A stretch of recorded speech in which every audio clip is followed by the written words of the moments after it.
तो जय हिंद दोस्तों, कैसे हैं आप सभी। स्वागत है आप सभी का हमारे परिवार ज्ञान संग्रह में। और दोस्तों आज हम ब्रिलियंट के क्लास 12 ब्रिलियंट के सब्जेक्ट बायोलॉजी के ऑब्जेक्टिव को सॉल्व करेंगे। मतलब ब्रिलियंट जो क्लास 12 में ब्रिलियंट का बुक आता है ऑब्जेक्टिव के लिए, उसके हम उसमें से जो प्रश्न होते हैं उन्हें हम देखने वाले हैं। जिसमें देखिए, इसमें हमारा पहला टॉपिक है जीवों में जीवन काल। जो जीव होते हैं उनके जीवन काल से रिलेटेड ऑब्जेक्टिव प्रश्नों को सॉल्व करने वाले हैं। ठीक, टॉपिक 1 में हम क्या करना है, जीवों में जीवन काल से रिलेटेड ऑब्जेक्टिव प्रश्नों को सॉल्व करने वाले हैं। चलिए शुरू करते हैं। तो पहले आप लोगों को पता होगा जीवन काल किसे कहते हैं। किस जीव को जन्म से लेकर प्राकृतिक मृत्यु तक के समय को क्या कहते हैं, जीवन काल कहते हैं। किसी जीव के देखिए, किसी जीव के जन्म से लेकर प्राकृतिक मृत्यु, किसी जीव के जन्म से लेकर प्राकृतिक मृत्यु तक के समय के दौर, कौन सी समय के दौर, मतलब किसी जीव के जन्म से लेकर प्राकृतिक मृत्यु के समय के दौर को क्या कहते हैं, जीवन काल कहते हैं। जैसे हर एक जीवों में अलग अलग जीवन काल होता है। हर एक जीवों में क्या होता है, जीवन काल अलग अलग होता है। जैसे देखिए, जैसे मनुष्य का जीवन काल 70 से 75 वर्ष, तोते का जीवन काल 140 वर्ष। तोते का जीवन काल कितना होता है, 140। ऐसे ही ढेर सारे जीवों का जीवन काल अलग अलग तो है। जैसे तितली का जीवन काल 1 से 2 सप्ताह का, गाय का जीवन काल 20 से 25 वर्ष, कुत्ते का जीवन काल 20 से 25 वर्ष। तो इससे हम इन जीवन काल से रिलेटेड प्रश्नों को, ऑब्जेक्टिव प्रश्नों को जो आप क्लास 12 के लिए इम्पोर्टेंट है, उन सभी प्रश्नों को हल करेंगे और अच्छे तरीके से समझेंगे। तो चलिए शुरू करते हैं। देखिए, जिसमें हमारा पहला प्रश्न क्या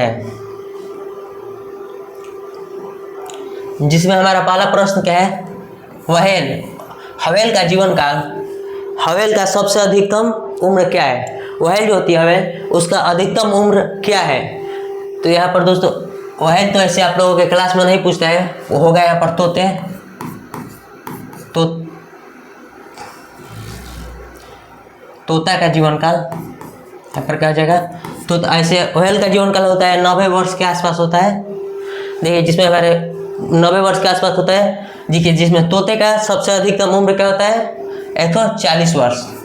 यहाँ पर थोड़ा वही लिखा गया, चलिए वही देख लेते हैं। हवेल का जीवन काल कितना होता है, 90 वर्ष का। उसका जीवन काल कितना होता है, 90 वर्ष के आसपास उसका जीवन काल होता है, अधिकतम उम्र। जिसमें देखिए 25 वर्ष हमारा जो होता है गाय का जीवन काल, 25 वर्ष के साथ जीवन होता है। गाय का जीवन काल 25 वर्ष होता है। यहीं पर बात करें तोते का जीवन काल का, तो तोते का जीवन काल जो होता है वो होता है हमारे 140 वर्ष। तोते का जीवन काल कितना होता है, 140 वर्ष।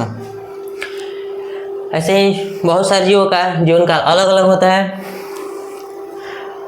अभी हमने आपको मनुष्य के जीवन काल बताया था, तो बताइए, तो कमेंट में आप लोग बताइए मनुष्य का जीवन काल कितना होता है। वीडियो को पीछे मत कीजिएगा, ऐसे ही कमेंट में बताइएगा मनुष्य का जीवन काल, और मनुष्य का जीवन काल कमेंट में आप लोग बताइएगा। वहेल का जीवन काल सबसे अधिकतम उम्र, वहेल का सबसे अधिकतम उम्र कितना हो जाएगा, 90 वर्ष। इसमें गाय का 25 वर्ष, गाय का 25 वर्ष होता है, तथा जो तोता होता है उसका 140 वर्ष होता है। जैसे बरगद का जीवन काल, बरगद के पौधे का जीवन काल 200 वर्ष का होता है। बरगद के पौधे का जीवन काल कितना होता है, 200 वर्ष का होता है। किसका, बरगद। जैसे पीपल,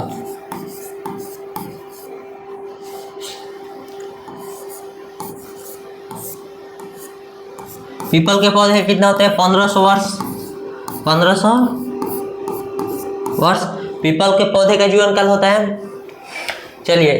चलिए अगले प्रश्न को देखते हैं। अगला प्रश्न क्या है, देखिए प्रश्न संख्या 2 क्या है।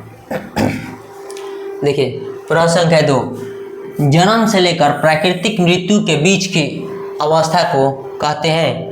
जो हमारे जन्म क्या है, क्या जन्म, जन्म से प्राकृतिक मृत्यु, प्राकृतिक, जन्म से प्राकृतिक मृत्यु के बीच की जो अवस्था होती है, बीच की जो अवस्था है, जन्म से अगर प्राकृतिक मृत्यु के बीच की जो अवस्था है उसे हम लोग क्या कहते हैं? देखिए ऑप्शन क्या है, जीवन काल, जीवन काल, दूसरा देखिए जीवन चक्र, कायिक अवस्था, सभी। देखिए पहला ऑप्शन जीवन काल, दूसरा जीवन चक्र, तीसरा कायिक अवस्था तथा चौथा सभी। तो अभी हमने आपको शुरू में स्टार्ट में क्या बताया था, किसी जीव की जन्म से लेकर प्राकृतिक मृत्यु के दर को क्या कहते हैं? जीवन काल कहते हैं। अतः इसका राइट आंसर हो जाएगा ऑप्शन ए। इसका राइट आंसर क्या हो जाएगा? ऑप्शन ए, जीवन काल। किसी जीव के जन्म से लेकर प्राकृतिक मृत्यु के बीच की अवधि को, या किसी जीव के जन्म से लेकर प्राकृतिक मृत्यु तक के समय के दर को क्या कहते हैं? जीवन काल कहते हैं। चलिए अगले प्रश्न, प्रश्न संख्या 3। देखिए प्रश्न संख्या 3 क्या है, इनमें से किस में केवल एक बार अपने जीवन काल में पुष्प खिलते हैं? देखिए इनमें से कौन सा ऐसा पौधा है जिसमें जो पुष्प खिलते हैं अपने जीवन काल में केवल एक बार खिलते हैं? देखिए जिसमें पहला ऑप्शन बांस, दूसरा आम, तीसरा लीची तथा चौथा जामुन। देखिए पहला क्या है, बांस, दूसरा आम, तीसरा लीची, चौथा जामुन। तो पूछ रहा है सिर्फ एक बार पुष्प किस में खिलता है? तो आम क्या है? हमारा रंग होगा, क्योंकि आम में क्या होता है, हर साल आम फलता है, हर साल पुष्प खिलता है। लीची भी हर एक साल एक ही पादप से हर एक बार पुष्प निकलता है, पुष्प फल देता है। जामुन भी हमारे हर साल उत्पन्न होते हैं। जबकि बांस, इसका क्या हो जाएगा राइट आंसर? बांस। बांस में क्या होता है, एक बार अपने जीवन काल में पुष्प खिलता है। बांस में जीवन काल में मात्र एक बार पुष्प खिलता है। चलिए अगले प्रश्न संख्या 4। आप लोग अच्छे से प्रश्नों को देखिएगा, समझिएगा और याद करते हुए चलिएगा आगे। देखिए हमारा प्रश्न संख्या 4 क्या है। देखिए निम्नलिखित में से किस में 12 वर्ष में सिर्फ एक बार पुष्प खिलता है? 12 वर्ष में सिर्फ एक बार पुष्प खिलता है। देखिए कितने वर्ष में कर रहे हैं? 12 वर्ष। 12 वर्ष में मात्र एक बार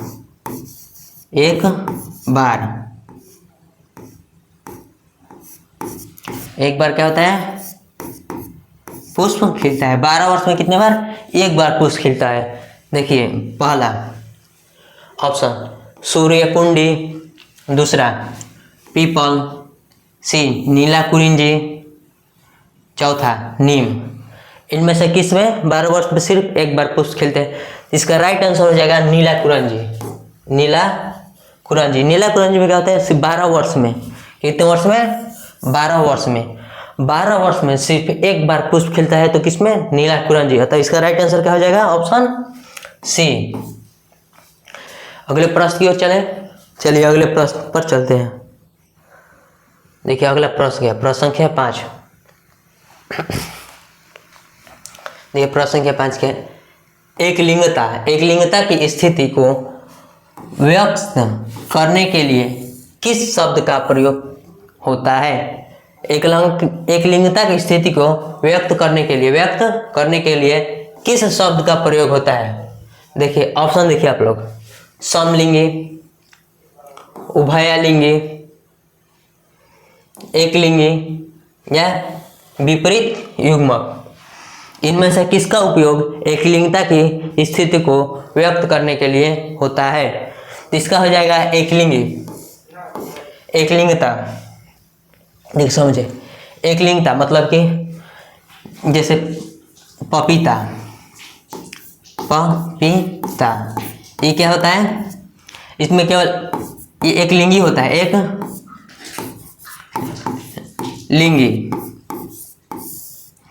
मतलब कि एक लिंगता जो होती है, किसी पादप की एक लिंगता है, मनुष्य की एक लिंगता, इसमें एकलिंगता की स्थिति को व्यक्त करने के लिए किस शब्द का प्रयोग होता है? तो एकलिंगी, अर्थात option C right answer. Option C क्या हो जाएगा? एकलिंगी हो जाएगा हमारा राइट आंसर। चलिए अगले प्रश्न, प्रश्न संख्या 6। ये प्रश्न संख्या 6 क्या है? देखिए, अदरक में कायिक प्रवर्धन किसके द्वारा होता है? ये आपका पूछा हुआ प्रश्न है 2020 में। अदरक में कायिक प्रवर्धन किसके द्वारा होता है? पहला ऑप्शन राइजोम, दूसरा जड़, तीसरा ट्यूबर या बल्ब। इनमें से किसके द्वारा अदरक में कायिक प्रवर्धन होता है? देखिए, अदरक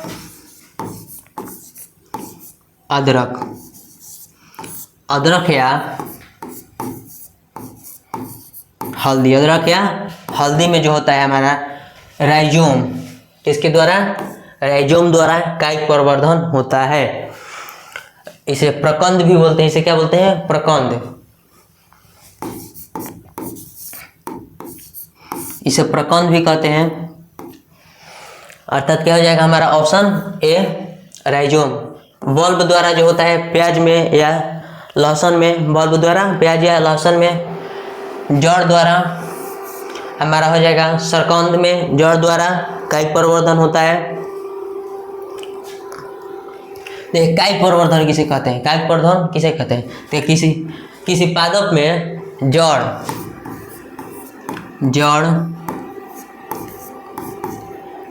तना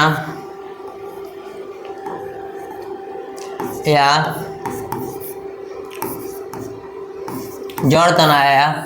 पत्ते द्वारा जब नए पादप की उत्पत्ति होती है तो उसे क्या कहते हैं हम लोग? कायिक प्रवर्धन कहते हैं।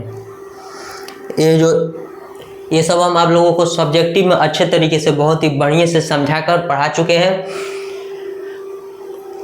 चलिए अगले प्रश्न, उसे आप लोग पढ़ लीजिएगा। चलिए अगले प्रश्न, इसका क्या आ जाएगा? अदरक में कायिक प्रवर्धन किसके द्वारा होता है? राइजोम द्वारा। किसके द्वारा? राइजोम द्वारा। चलिए प्रश्न संख्या 7। प्रश्न संख्या 7 क्या है? निम्नलिखित में किसमें पादप काय अगुणत होता है? निम्नलिखित में से किसमें पादप काय अगुणत होता है? पहला शैवाल, दूसरा कवक, तीसरा ब्रायोफाइटस या इनमें सभी। किसमें पादप काय जो होता है, पादप काय वो अगुणित होता है? जिसका हो जाएगा हमारा शैवाल में भी पादप काय जो होता है अगुणित होता है, कवक में भी अगुणित होता है, ब्रायोफाइटा में भी अगुणित होता है। तो इसका क्या हो जाएगा? ऑप्शन डी, इनमें सभी में क्या होता है? पादप काय अगुणित होता है। चलिए अगले प्रश्न संख्या 8। देखो प्रश्न संख्या 8 क्या है? प्रश्न संख्या 8 देखिए, पौधे जो जलीय वातावरण में नहीं पाए जाते हैं। कौन सा पौधा है जो जलीय वातावरण में नहीं पाया जाता है? देखिए 2020 में पूछा गया है, पौधे जो जलीय वातावरण में नहीं पाए जाते हैं। पहला ऑप्शन हाइड्रिला, ट्रापा, नींबू या बबूल। जो जलीय वातावरण में नहीं पाए जाते हैं, सॉरी बकुल है, बबूल पढ़ दी, सॉरी बकुल लिखा हुआ है। क्या है? बकुल। तो बताइए इनमें से कौन सा जो पौधा है जो जलीय वातावरण में नहीं पाया जाता है? बताइए आप लोग, इनमें से कौन सा जो पौधा है वो जलीय वातावरण में नहीं पाया जाता है? हाइड्रिला तो जलीय वातावरण में पाया जाता है। हाइड्रिला क्या होता है? जलीय वातावरण में पाया जाता है। इनमें से कौन सा पौधा जलीय वातावरण में नहीं पाया जाता है? इसका कमेंट आप लोग आंसर में बताइएगा। क्या कीजिएगा? आंसर में बताइएगा। जो प्रश्न संख्या 8 है, इनमें से कौन सा पौधा जलीय वातावरण में नहीं पाया जाता है? इसका आंसर आप लोग कमेंट में बताइएगा। चलिए अगले प्रश्न संख्या 9।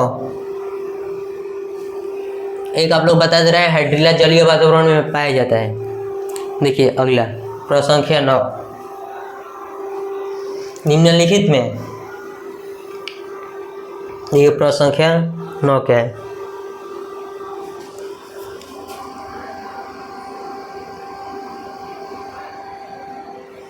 देखिए निम्नलिखित में कौन जलीय जंगली घास है? इनमें से कौन जलीय जंगली घास है? जल के लिए एक जंगली घास इनमें कौन है? ट्रापा, हाइड्रिला, जलकुंभी या बी और सी दोनों? बी और सी दोनों।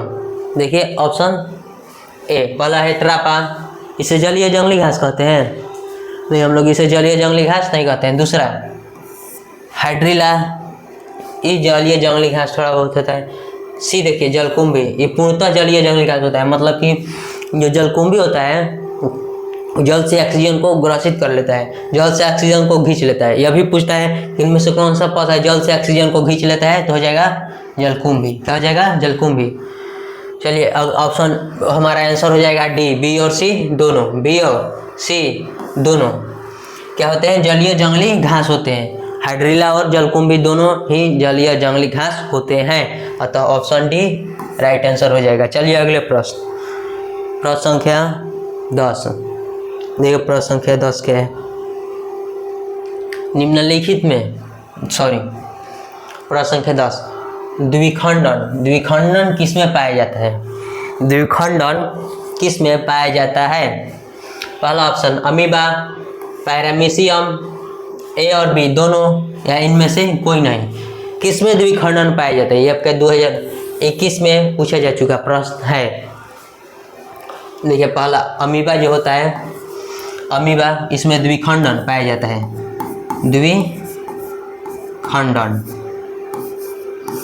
द्विखंडन जब किसी जीव का शरीर दो भागों में विभाजित होकर दो नए जीवों का, दो नए डॉटर सेल का निर्माण करते हैं तो उसे क्या कहते हैं? द्विखंडन कहते हैं। जब मदर सेल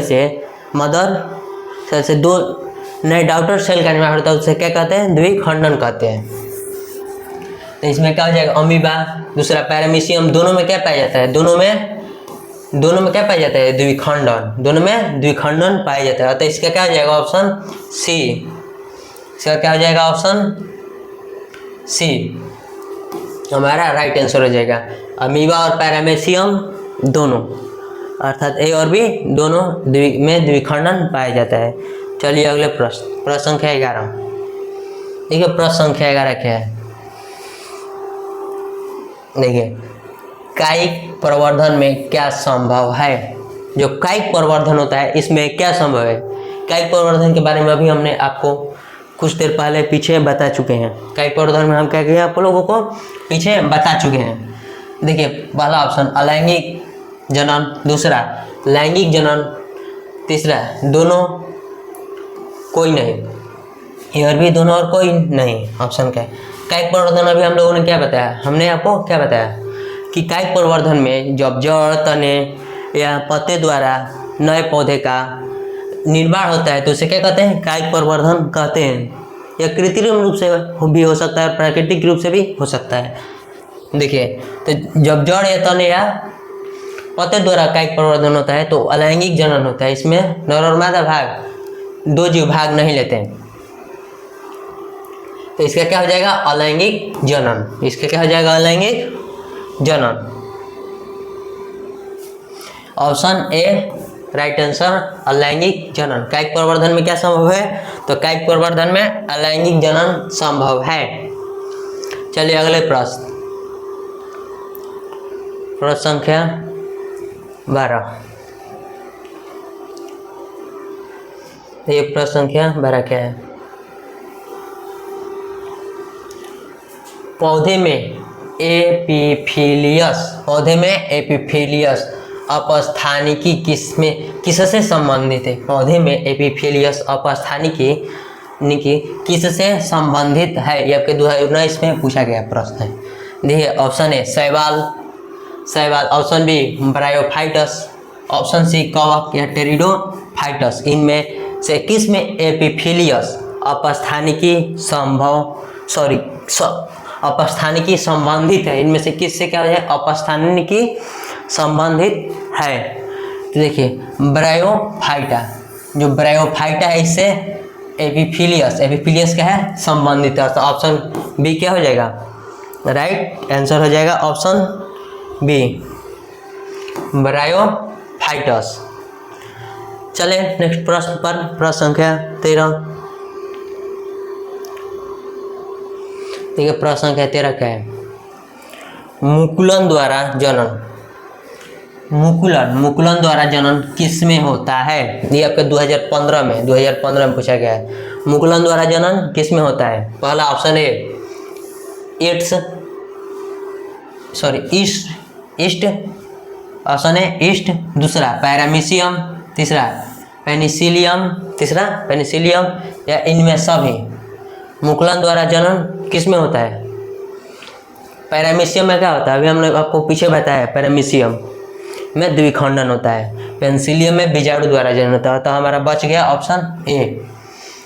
ऑप्शन ए क्या हो जाएगा? Right answer east. ईस्ट क्या हो जाएगा? Right answer option A east hydra में क्या होता है? ईस्ट हाइड्रा स्पंज में मुकुलन द्वारा जनन होता है।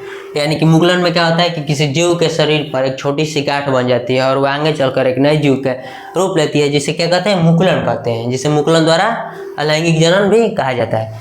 यह अलैंगिक जनन का एक भाग है मुकुलन। इसे इसका आंसर हो जाएगा ईस्ट। मुकुलन द्वारा जनन किस में होता है?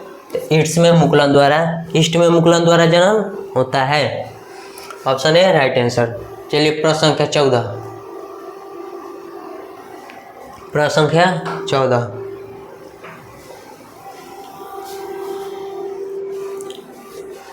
पेनिसिलियम उत्पन्न करता है। पेनिसिलियम क्या है? उत्पन्न करता है। आपके 2022 में पूछा गया है। देखिए पेनिसिलियम उत्पन्न करता है मिटोसिस, जूस्पोर, मियोस्पोर, ए एवं सी दोनों। पेनिसिलियम जो होता है वो क्या उत्पन्न करता है? देखिए इसका हो जाएगा मिटोसिस, ये भी उत्पन्न करता है, और मियोस्पोर ये भी उत्पन्न करता है। तो इसका आंसर हो जाएगा डी, ए और सी दोनों। 14 का आंसर क्या हो जाएगा? डी, ए और सी दोनों। पेनिसिलियम उत्पन्न करता है ए और सी दोनों। चलिए अगले प्रश्न संख्या 15।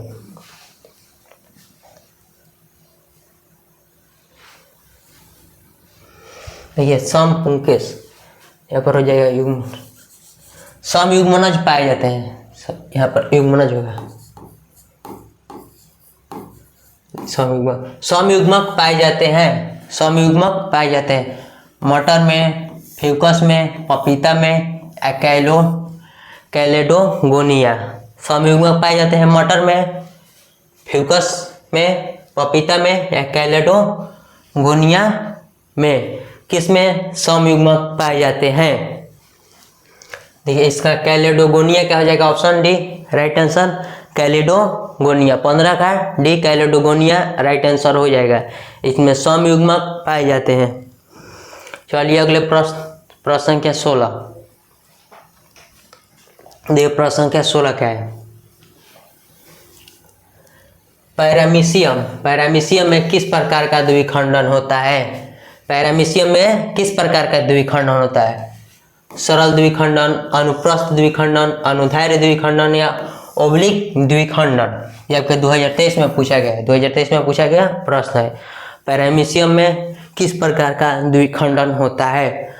जो पैरामीशियम में क्या होता है? अनुप्रस्थ द्विखंडन। पैरामीशियम में अनुप्रस्थ द्विखंडन होता है। तो ऑप्शन भी क्या हो जाएगा? राइट आंसर अनुप्रस्थ द्विखंडन। चलिए पर हमारा टॉपिक 1 समाप्त होता है। जीवों का जीवन काल जो होता है टॉपिक 1 समाप्त होता है। कल हम पढ़ने वाले हैं अलैंगिक प्रजनन। जो अलैंगिक प्रजनन के बारे में हम लोग कल पढ़ने वाले थे। तो अगर वीडियो अच्छा लगा हो, समझ में आया होगा, तो अपने दोस्तों के पास शेयर कीजिएगा और लाइक कीजिएगा। तथा चैनल को अगर सब्सक्राइब नहीं किए होंगे तो चैनल को सब्सक्राइब कर लीजिए ताकि आप लोगों का परीक्षा जो है हमारे से पढ़ के बेटर तरीके से परीक्षा में दें। आप लोग बेटर तरीके से परीक्षा दें। चलिए अगले टॉपिक अलैंगिक प्रजनन जो है, इसमें हम लोग कल इस पर वीडियो अपलोड होगा। तो चलिए तब तक के लिए जय हिंद।